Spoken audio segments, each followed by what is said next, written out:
અને ના ટ્રાઇબલ સપ્લાયનો અધિકારી છે ને તમે મીટિંગ રાખો. તમારા કહેવાથી એને કામ કરવાનું છે કે એ તમારાથી કામ કરે.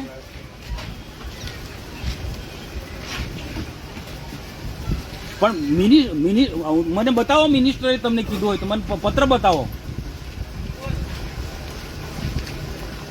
કાં તો પછી એ મેડમ ટ્રાઇબલ સપ્લાયના અધિકારી કે તે કલેક્ટરે તે પ્રકારે કામ કરવાનું માનવાનું છે. તમારે પ્રભારી મંત્રીને તમારે પૂછવું જોઈતું હતું. ના હું નહીં, તમે મિટિંગ જ કેમ ખોટી રાખીને અમને કેમ જાણ ના કરી? પહેલા તો એ ખુલાસો કરો.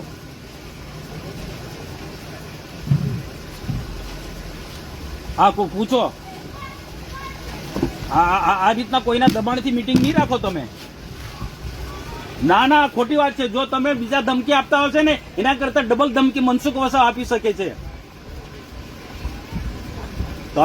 તમે જાણો ને. તો સભ્ય સચિવ અંશુ હિલસેન એ કલેક્ટરના આદેશ પ્રમાણે કામ કરી, કલેક્ટરે એના આદેશ પ્રમાણે કામ કરવાનું છે.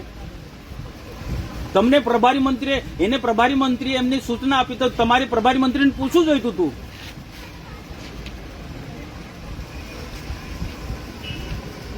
હા તો હું કીધું ફરી મીટિંગ રાખો એવું કીધું. હા તો સુધારા વધારા વાત બરોબર છે. એક પરંપરા છે કે સુધારા વધારે અધિકારીઓ બેસીને સુધારા વધારો કરવાનો હોય. પદાધિકારીને બધા નથી બોલાવવાના હોતા.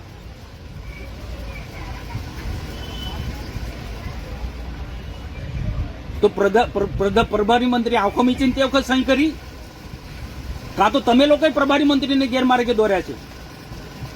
નહીં, મારો સીધો તમારા પર આક્ષેપ છે કે પ્રભારી મંત્રીની મીટિંગ થઈ તે વખતે ટ્રાઇબલ અધિકારી અને તમે લોકોએ આ પ્રભારી મંત્રીને ગેરમાર્ગે તે વખતે દોર્યા.